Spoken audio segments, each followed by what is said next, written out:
Donc la synthèse. Alors, ce qu'on a essayé de faire, en fait, il se trouve que dans la phase de négociation et de discussion, Fabrice Chemla nous a suggéré de rédiger un document évaluant les coûts. Ça nous a amené à nous poser quelques questions. En fait, on ne va pas rentrer, les transparences seront en ligne, donc ce n'est pas la peine de rentrer en détail. Je pense que ce qui est important, c'est qu'on a essayé de catégoriser par rapport à ce qu'on a lu à gauche, à droite, différents postes de coûts, donc qui sont indiqués là. Donc un premier coût qui est un coût propre à l'enseignement.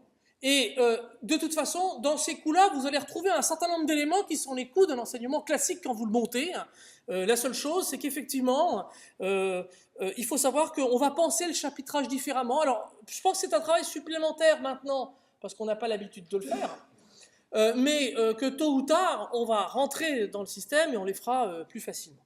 Donc ça, c'est la première poste, c'est les coûts qui sont propres à l'enseignement en lui-même, en ce sens qu'il faut remettre en forme du matériel, et que par exemple, c'était important dans le cas de Christian, parce que lui, il avait un fort legacy, il avait un héritage important, et que par conséquent, il pouvait avoir envie de transformer cet héritage.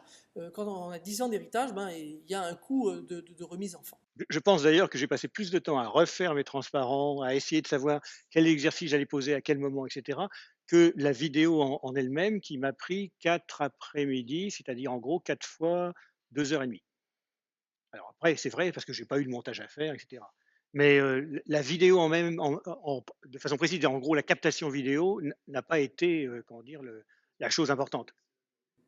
Oui, c'est la durée du cours. Oui, oui, oui, oui, oui. Alors, j'ajouterais aussi une chose, c'est que ce qui est assez étonnant, c'est que quand tu fais des vidéos, elles sont beaucoup plus compactes que quand tu fais court.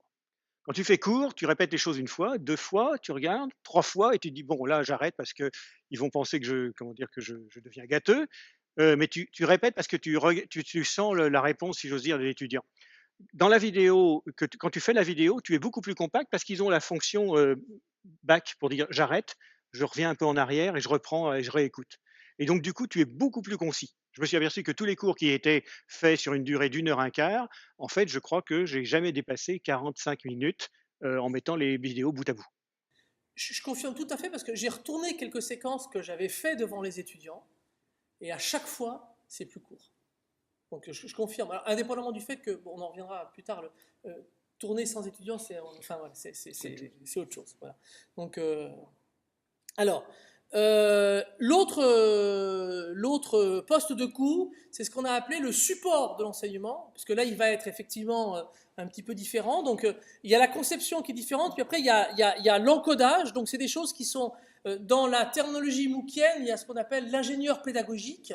Il y a toute une série de métiers où, en fait, ce sont des gens qui ne sont pas forcément compétents dans le domaine enseigné, mais qui vont simplement aider à une mise en forme, mais là cette fois-ci au niveau de plonger dans la plateforme. C'est un peu le travail qu'a fait mon script quelque part de déploiement. Et là aussi, il y a un certain nombre de choses. Alors nous on a mis des constants d'ailleurs. Hein.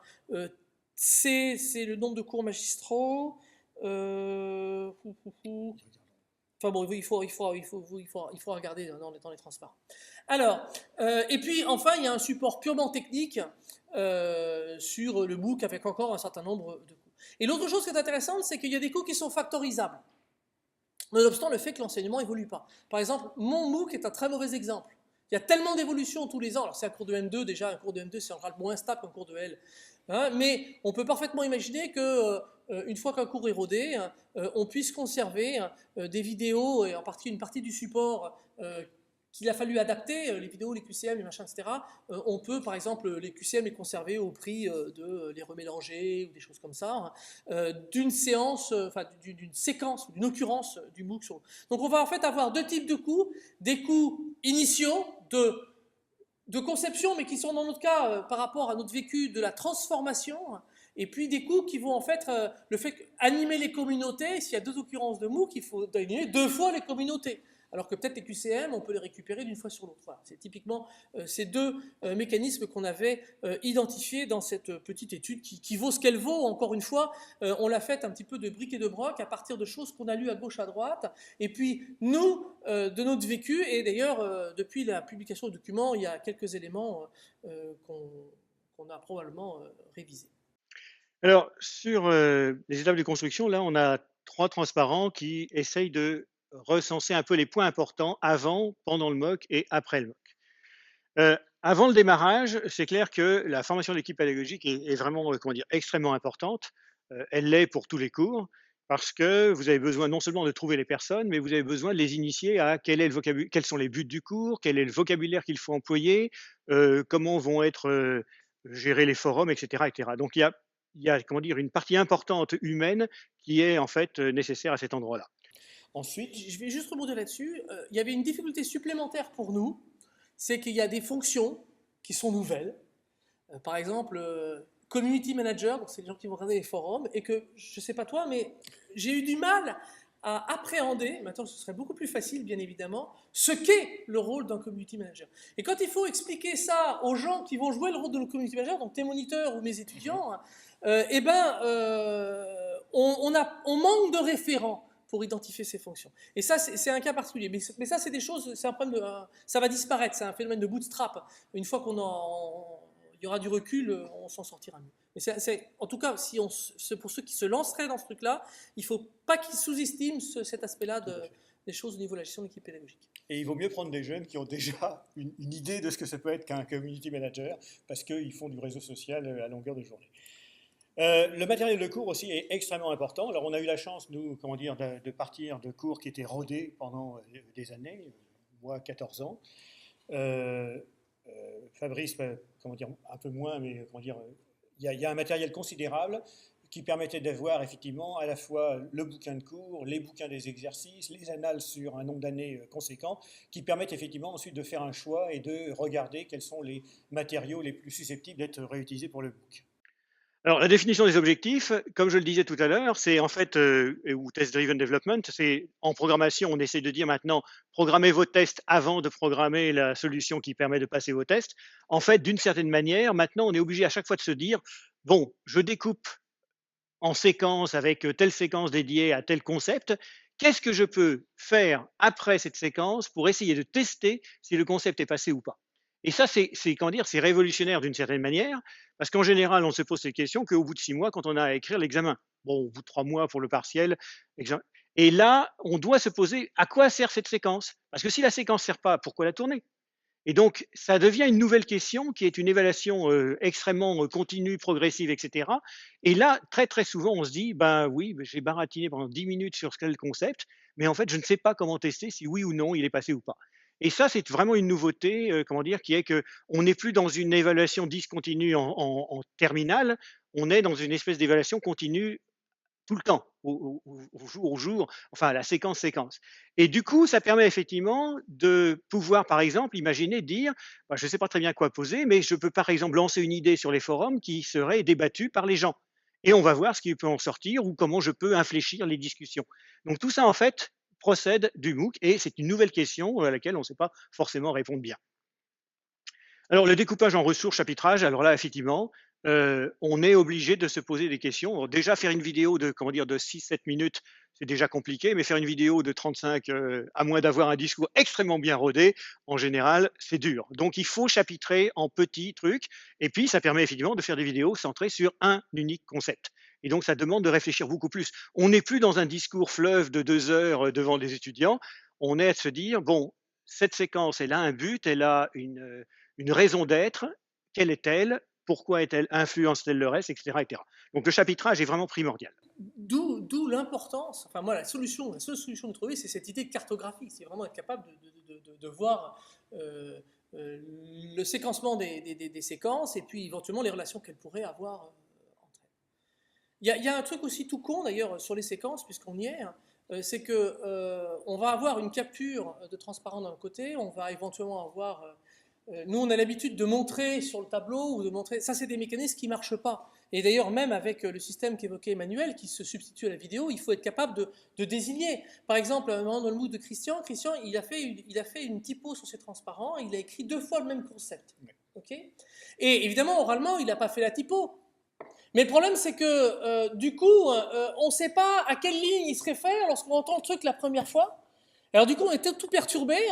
Et puis, du coup, on l'entend une deuxième fois. Alors on se dit que du coup, c'était la première ligne et après, c'est la deuxième. Mais la question ne se serait pas posée. Alors, encore une fois, la vidéo, c'est pas grave, on peut revenir en arrière. Avec un dispositif à base d'HTML et de synchronisation audio, on pourrait en faire autant. Mais il y a un problème de désignation. Alors, on peut faire des transparents avec plein d'animations ou un support avec plein d'animations. Mais au bout d'un moment, ça peut être aussi fatigant. Je pense que c'est agréable de pouvoir désigner ou de pouvoir annoter.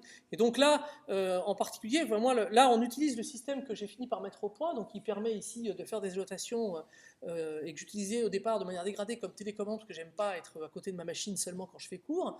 Je pense que sous Windows, PowerPoint fait un peu la même chose. Sous Linux, il est clair on n'a pas encore trouvé de solution complètement satisfaisante. L'idée étant de pouvoir visualiser le curseur, d'utiliser le curseur, mais le curseur il est relativement petit, il va y avoir un gros point qui permet de désigner facilement sur le matériel qu'on va distribuer. Et ça, encore une fois, quelle que soit la technique vidéo ou autre qui soit mise en place. Ou alors, on met simplement 3 mots, et le souci, c'est qu'on risque de discourir longtemps et de fatiguer l'auditoire d'une autre manière. Voilà.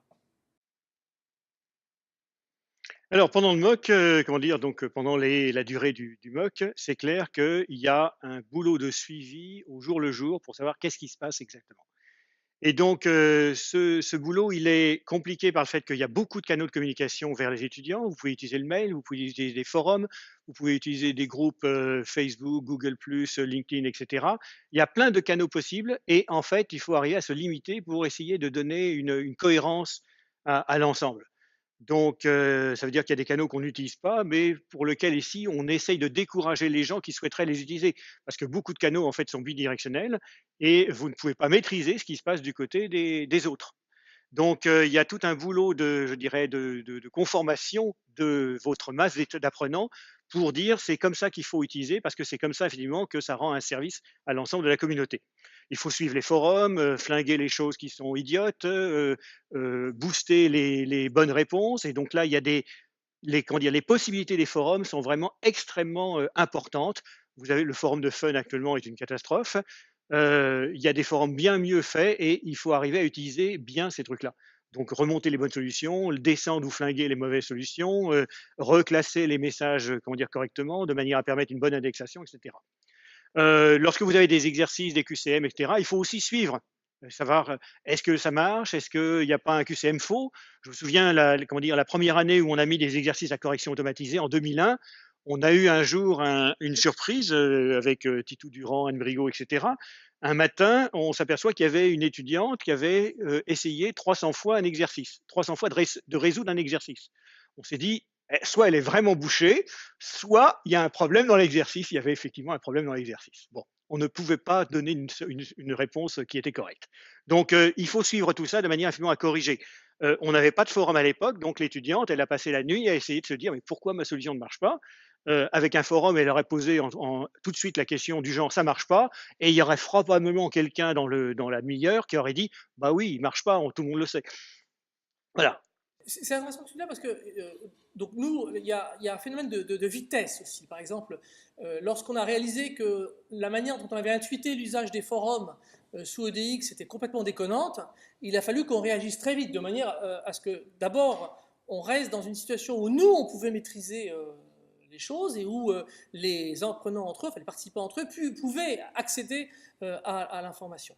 Et puis on a aussi des choses qui vont très très vite.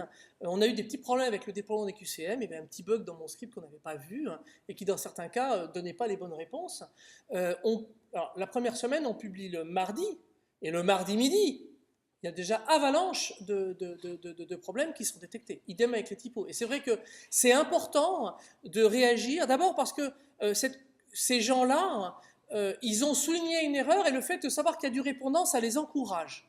Et il y a tout un système, et ça, pendant les roulements, c'est quelque chose d'assez chronophage. Il faut trouver un moyen d'encourager les gens. Alors, ça peut être via des exercices automatiques où ils ont les résultats d'évaluation de leurs exercices de façon quasi instantanée, ou tout autre sort. Je pense par exemple l'exercice de la semaine, des choses comme ça, c'est aussi une manière d'encourager. On montre que Ça permet de mettre les solutions un peu en avant, indépendamment du fait qu'on retombe sur le fait qu'en général, on identifie des éléments positifs ou des comportements positifs qui sont associés en général à des bonnes pratiques. Par exemple, dans mon MOOC, il y a une discussion sur les règles de codage.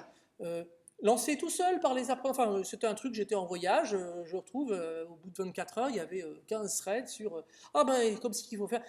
J'aurais pas dit mieux, je veux dire. Dans ce cas-là, effectivement, il faut être capable de monter ces choses en amont. Et c'est vrai que pour ça, les forums de FUD sont pas géniaux.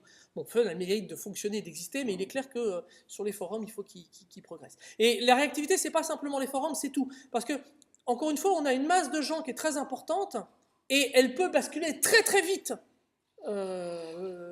dans le mauvais sens. Hein.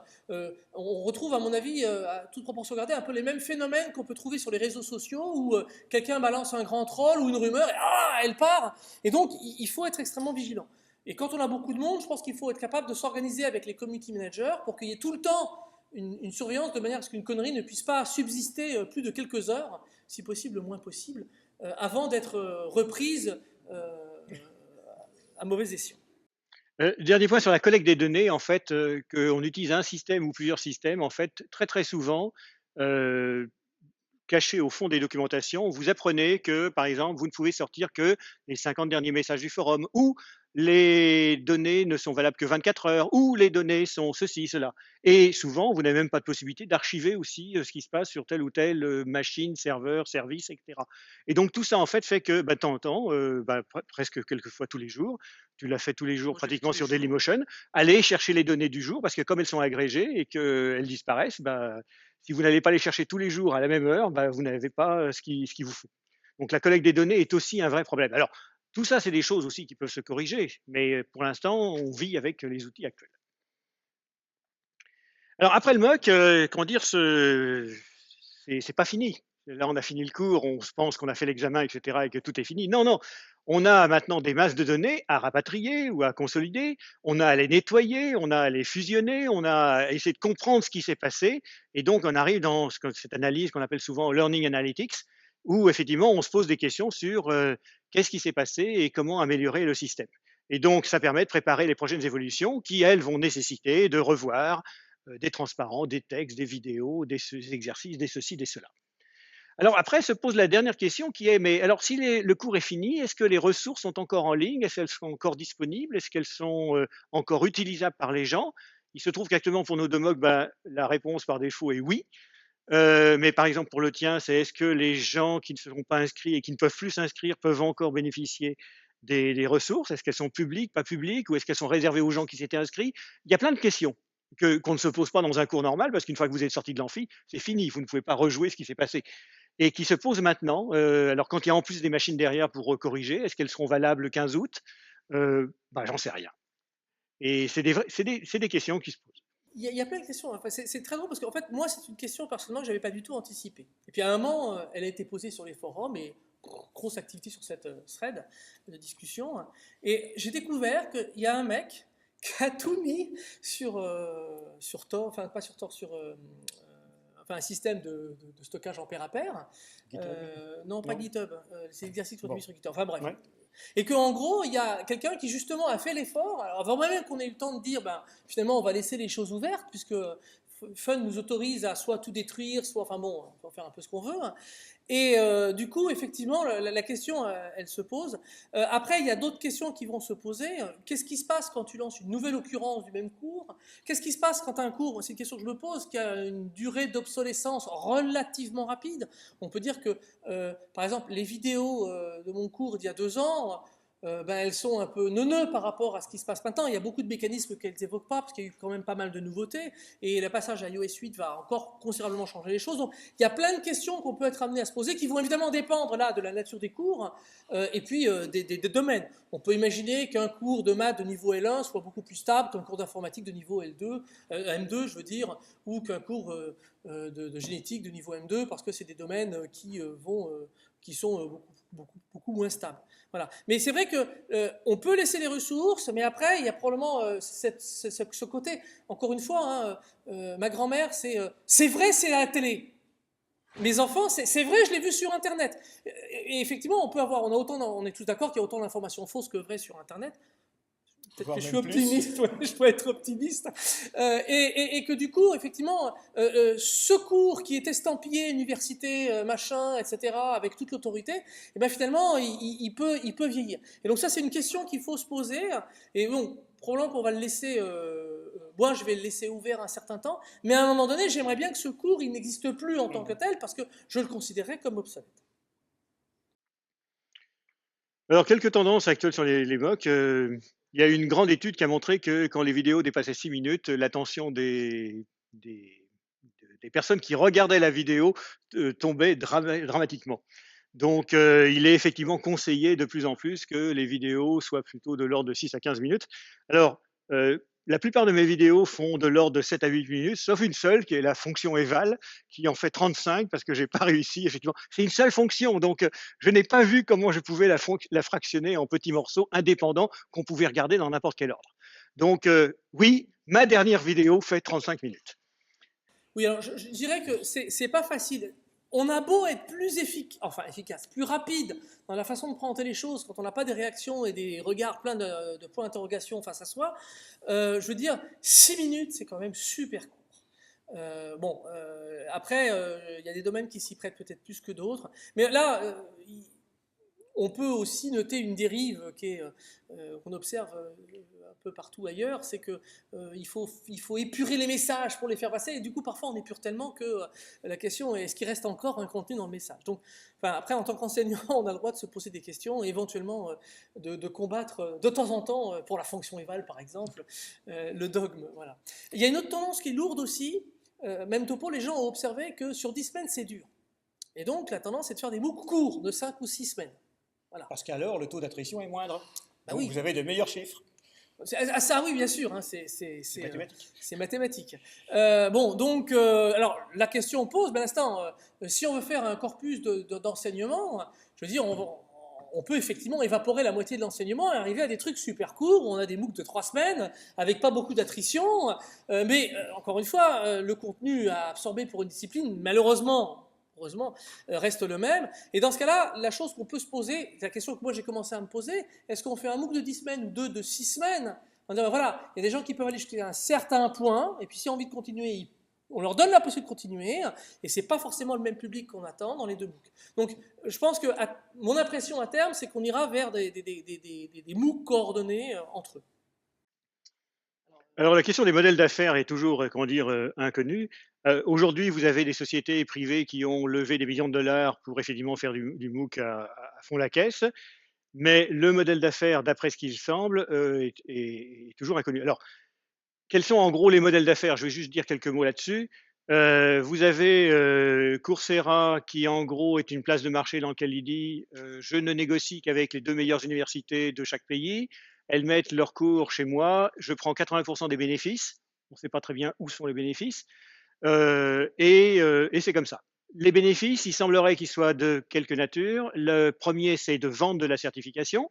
Donc, vous pouvez la vendre au prix d'un TOEFL, d'un TOEIC, c'est-à-dire en gros, je ne sais pas, 150 $ environ la certification. Donc, vous avez un beau diplôme qui vous permet de dire que oui, nous sommes quasiment sûrs que c'est vous qui avez fait ça. Il y a le fait de vendre du CV à des sociétés. Il semblerait que ça ne rapporte pas grand-chose. Et puis, il y a aussi de mettre de la publicité avant les vidéos, sur les côtés de vos pages, etc. Et ça, il paraît non plus que ça ne marche pas terrible. Je suis tombé sur un article il n'y a pas longtemps d'un gars qui disait « J'ai fait un MOOC dans l'université, je ne sais pas quoi, d'Arizona. La publicité qui a marché, c'est le maillot de l'équipe de basket de mon université. » Bon, ça n'avait aucun rapport avec le sujet de son MOOC. Mais bon. Donc, si vous avez EDX, il semblerait que EDX, eux, ait un modèle d'affaires assez différent qui est nous sommes un club de grandes universités et donc si vous voulez avoir votre MOOC sur notre domaine, vous devez payer, je sais pas, 50 000 $ pour l'installer. Je simplifie un peu les modèles. Donc, c'est un paiement pour devenir membre du club et un paiement pour mettre son MOOC dans le catalogue de ce club-là. Vous avez un autre modèle qui était Udacity, qui était la première boîte qui a été créée. Elle était donc MOOC au sens open gratuit, et maintenant ils viennent de passer à payant. Parce que effectivement les modèles d'affaires précédents ne semblaient pas marcher. Donc tout ça en fait est assez délicat. Vous avez en France un truc qui s'appelle Open Classrooms, qui était l'ancien site du Zéro, qui lui aussi vend un modèle qu'on appelle freemium, c'est-à-dire les cours sont gratuits, mais si vous voulez par exemple télécharger les vidéos, avoir le e-book qui correspond au texte, vous devez payer donc le supplément. Ils ont l'air de, comment dire, de lever de l'argent, ça veut dire que probablement il y a des espoirs de gain quelque part, j'en suis pas certain, mais toujours est-il qu'il n'y a pas un modèle unique aujourd'hui de modèle d'affaires pour ces trucs-là. Or, ça coûte cher de créer les MOOC, hein, il y a forcément un investissement, et donc le retour, je dirais, de la part des usagers est très, très incertain aujourd'hui. Alors, en fait, il y a une chose qui est aussi délicate derrière tout ça, et c'est ce que disait Robert Sedgwick, qui est un pionnier, puisqu'il il a transformé son cours d'algorithmique avec là aussi un cours qui est tourné depuis très très longtemps à Princeton en un MOOC. En fait, il y a le souci de la diffusion du savoir. C'est que derrière, il y a un certain nombre d'entreprises qui peuvent avoir intérêt à sortir des MOOC pour quelque part contrôler l'information qui est diffusée. On imagine par exemple très bien des entreprises qui ont déjà des certifications, par exemple, je pense à Cisco, des choses comme ça, qui font des certifications à leurs produits. Mais effectivement, quand Cisco fait une formation réseau pour certifier Cisco, ils vont évidemment former à quoi? Ils vont former à Cisco et pas à autre chose. Et éventuellement, s'il y a des aspects de standards qui sont propres à Cisco, ils vont lancer ces standards-là et pas simplement le réseau dans l'absolu. Et là, par nous, universitaires, enfin, notre point de vue, je me souviens qu'il y a une petite quinzaine d'années, Microsoft avait essayé de faire un contrat avec nous, l'UPMC, en disant on vous offre les machines, on vous offre le logiciel, on vous offre les transparents, mais vous faites les cours qu'on a prévus pour vous. Ça avait hurlé parce qu'effectivement, le rôle de l'universitaire et le rôle de la diffusion du savoir par universitaire est son parti pris. Je n'aime pas le parti pris de tel cours, c'est pas grave, j'en suivrai un autre. Et finalement, ce qui va assurer une certaine neutralité, parce qu'individuellement on n'est pas neutre, c'est la multiplicité des points de vue sur une même discipline. Et là, effectivement, le côté qui peut être inquiétant et qui est quelque part sous-jacent derrière ce modèle d'affaires, c'est que cette neutralité peut être altérée effectivement par le modèle d'affaires. Donc ça c'est un point, je pense qu'en tant qu'universitaire, il faut qu'on s'en préoccupe. Moi j'aime bien l'idée de dire que finalement ça peut être vu aussi comme un service public. La question est qui assume le coût. Des organismes comme FUN, la réponse est pour l'instant c'est l'État. Alors l'État vu l'état dans lequel est le nôtre en tout cas, il va probablement pas s'amuser à l'assumer pendant très longtemps. Mais la question est, est-ce que la rentabilité, entre guillemets, elle vient du fait qu'on a éduqué des gens qui peuvent du coup générer de l'activité qui va indirectement bénéficier à, plutôt que des modèles qui sont plus directs et clairement en vogue outre-Atlantique. Oui, alors Spock et Cook, c'est comment dire, deux types de réponses. Ça ne justifie pas forcément les modèles d'affaires derrière, mais Spock, donc small private, c'est en fait de dire je fais un MOOC, mais je le réserve à mes étudiants et il y en a 20. Là, tout de suite se pose le problème, c'est que l'investissement est toujours le même, mais maintenant la population visée est très, très, très faible. Et donc, du coup, ce n'est pas forcément intéressant. Alors, si le MOOC est donné plusieurs fois de suite et qu'il n'évolue pas, il peut y avoir effectivement un certain gain. Sauf qu'on s'aperçoit en fait que tous les cours, quand on en faisait, on les change d'année en année parce que ça doit évoluer. On s'aperçoit qu'il y a des trucs qui n'ont pas marché. Même nos MOOC aujourd'hui, nous savons qu'il y a des choses qu'on va devoir refaire. Donc en fait, en combien de temps on va converger? En 3 ans, c'est-à-dire à peu près la durée d'un cours classique aujourd'hui. Et donc du coup, les SPOC n'ont pas forcément, comment dire, une longévité, disons, très forte. Les COC, donc c'est les Corporate Open Online Courses, c'est les cours effectivement du genre certification Cisco, Microsoft, IBM, etc. Et là, par contre, c'est probablement quelque chose qui va super bien marcher, puisqu'en fait, les gens vont rebaptiser leur certificat de leur société en COC de leur société. Et donc ça, c'est quelque chose qui va probablement impacter la formation professionnelle continue très fortement. Mais ça sera probablement qu'une affaire de mots. Oui, alors moi je pense que on peut discuter du modèle. Mon impression personnelle, et en particulier au vu du public avec qui j'ai pu indirectement interagir dans mon MOOC, j'ai l'impression que pour la formation professionnelle, il y a vraiment une carte à jouer, entre autres. Parce qu'effectivement, ça peut être un moyen d'offrir de la flexibilité aux participants. Alors, clairement, le L1 S1 avec 800 étudiants, ça serait un point d'équilibre qui pourrait marcher. 800. Maintenant, autour de 100,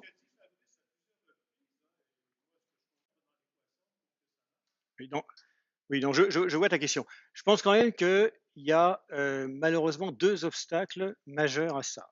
Le premier, c'est en fait des choses que j'énonçais déjà en 2004, c'est qu'il n'y a aujourd'hui aucune structure de rétribution, récompense des enseignants qui se lanceraient dans ce genre de truc.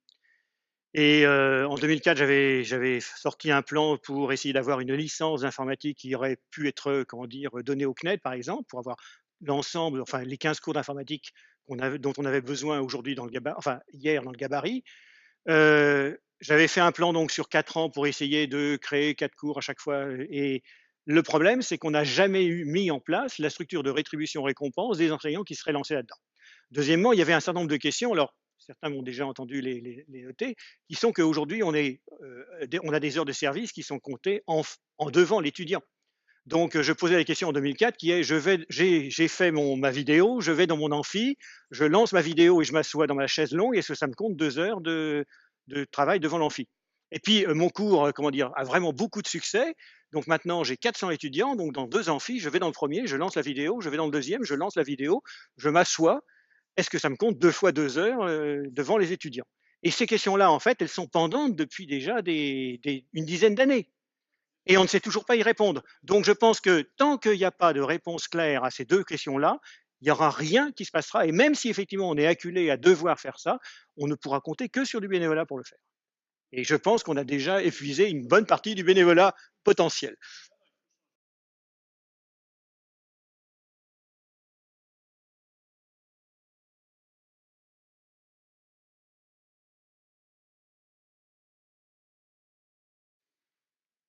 Alors, je vous propose d'enchaîner là sur l'écosystème, où là j'ai essayé en fait de recenser un petit peu tout ce qu'il y avait autour des MOOC dans les différents secteurs. Parce qu'évidemment, ça bouge et ce que je voudrais vous montrer, c'est que les MOOC sont là pour durer parce qu'en fait, ils sont en train de générer tout un écosystème qui n'est pas limité aux enseignants et aux étudiants. Et que alors, au début, donc, se trouve le MOOC, et les MOOC, c'est fait d'abord par des auteurs. Alors les auteurs, ils ont besoin effectivement quelque part d'avoir accès aux ressources des établissements qui les hébergent. Les établissements qui les hébergent avec les auteurs doivent décider de quels sont les thèmes, quels sont les cours de base ou pas, les technologies qui seront utilisées, etc., et les modes d'emploi.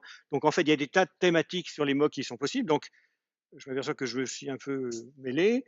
Les cours de base, donc les cours de L1 et L2 sont des cours effectivement larges, donc vous pouvez penser qu'il y a un intérêt à les moquiser.